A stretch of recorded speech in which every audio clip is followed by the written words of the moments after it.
doon sa listahan natin doon sa MC Taxi, supposed to be meron tayong cap bawat ano eh. Bakit umabot ng 140,000 ng ano?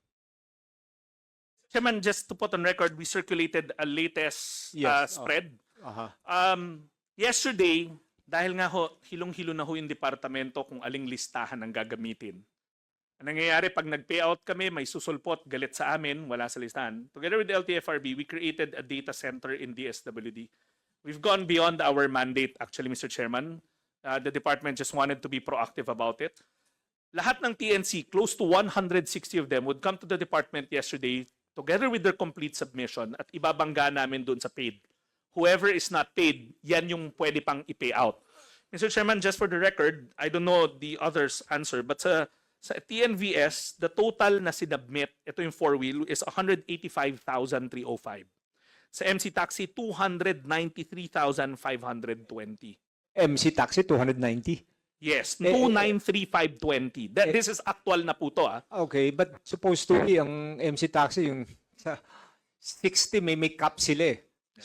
78,000 ang cap lang dapat eh. Chair, Anyway, I leave that to the committee, but Mr. Chair, lang yun. just to end, we will submit within the day the disaggregate nito based on submissions per company, per TNVS.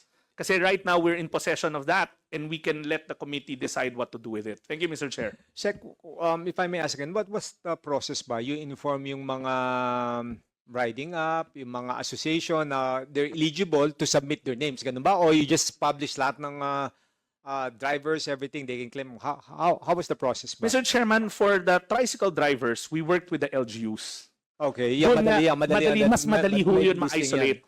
For the jeepney drivers, dalawang source namin, LGUs and LTFRB. Admittedly, meron pa rin mga nawawala sa listahan doon. And kami, again, let me just state it, Mr. Chairman, we're getting the grunt of it on the ground, yung mga social workers namin. Yet you know, ako, I'm a first-hand experience yan. Naawa ko sa ating mga social workers. Mr. Chair, again, let me just point out, we're only as good as the list given to us.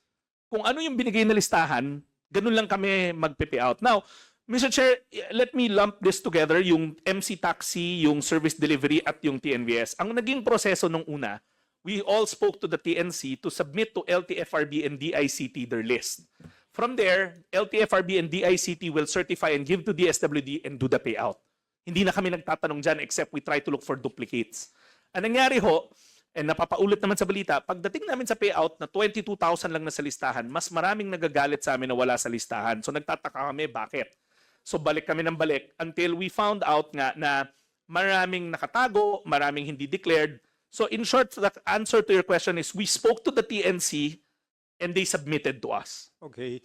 Now, Sec, yung mga pupunta na wala sa list, sino nagpapapunta sa kanila? Is it yung mga principals nila or what? Kasi man, sadly, I just cut the presentation kasi mahaba na. There was so much misinformation, lalong-lalo dun sa payout ng MC Taxi na napaulat na napakaraming tao. Ang catchment namin dapat doon, 60 to 80,000 lang for 2 days. Okay. So if you, 4 mega sites, so if you do the math, kayang-kaya ng DSWD yun. That's around 10 to 20,000 per site. Pero the numbers were greater than because among the TNVS community, sila na rin yung nagpo-post and we have examples of it, we'll submit to you, na pumunta kayo sa payout site kahit wala ang pangalan nyo. Pag pumunta kayo sa help desk, meron silang paraan para malagay ka sa listahan, which is not true. Okay. So may mga nagpunta doon. Pangalawa, meron rin yung na-payout na pero nagtatangka, like you pointed out, na makakuha ulit. We have proof na sila mismo nagpo-post na akala ko makakalusot ako eh. So ang punto ko ho doon, in fact, Mr. Chair, let me flash it. Baka we can pull up the slides, we can show you. So those crowds weren't the crowds we were expecting. We were only expecting 60 to 80,000. So yung last payout nyo yun sa Quezon City Circle, Yes. ganyan na nangyari. Yes. Because yung first payout nyo dun sa Quezon City Circle, hindi ako nagpakita, pero I was there from afar observing. Napakaganda yung proseso yung first time nyo. Mr. Chair, ang nangyari ho dito kasi special payout na ho dapat to. Ito na yung mga unclaimed at yung pahabol.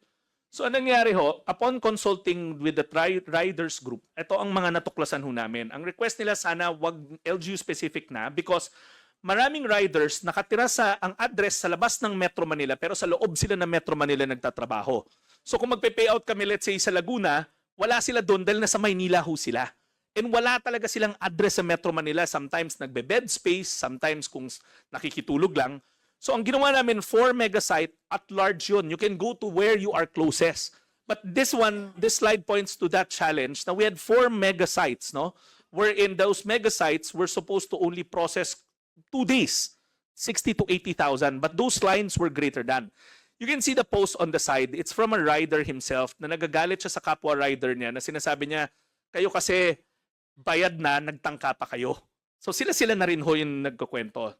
I'll show you next slide, Mr. Chairman. And ito yung nagtangka siya. Sabi niya, akala ko makakakuha ako ulit eh. Pero na-flag ako. So, dumagdag pa sa pila yan. Next slide. This one is not our post. Ito yung sinasabi ko doon sa yellow na kulay. Hinihikayat nila na magpunta sa site kahit wala sa listahan dahil ang request nila, pag lumapit daw sa help desk namin, may paraan kami maikarga sila sa list, which we don't. Ang help desk ho, ginagamot lang yung slight errors to the name. For instance, yung wala lang letter E, pero alam namin siya na talaga yon. So, nakadagdag pa yan sa pila that day. Next slide. Ito naman ho, sinabi namin, 2 days to, pumunta kayo ng alas 7 ng umaga, alas 2 pa lang ho, nandun na sila. So, from alas 2 hanggang alas 7, that's another 5 hours of wait. Pero in reality, dapat 7 to 5, you come anytime for 2 days, hindi nyo kailangan mag-antay na matagal. So, syempre yung na-interview na 17 hours nag-antay, 5 oras ho doon dahil alas 2 ng umaga nakapila na po sila. So, again, Mr. Chairman, I'm not saying that we didn't do, that it's not our fault. Again, for the record, I said, kami, every time may kaguluhan sa payout namin, we always say we could have done better, we should have done better, and we will do better. But these are the examples of challenges that we were facing on the ground itself. Last slide, Mr. Chairman, is a text message to one of our staffers. Ano naman siya? 4-wheel. Pero nagpumunta pa rin siya sa 2-wheel. Kasi sabi niya, may nagsabi raw sa kanya. So talagang padagdag yung pila. Kasi, di ba, every day we have a prescribed kung sinong sektor. Ito, this is an example. Pumila raw siya, kahit na 4-wheel siya, kasi sabi ng kaibigan niya, pwede.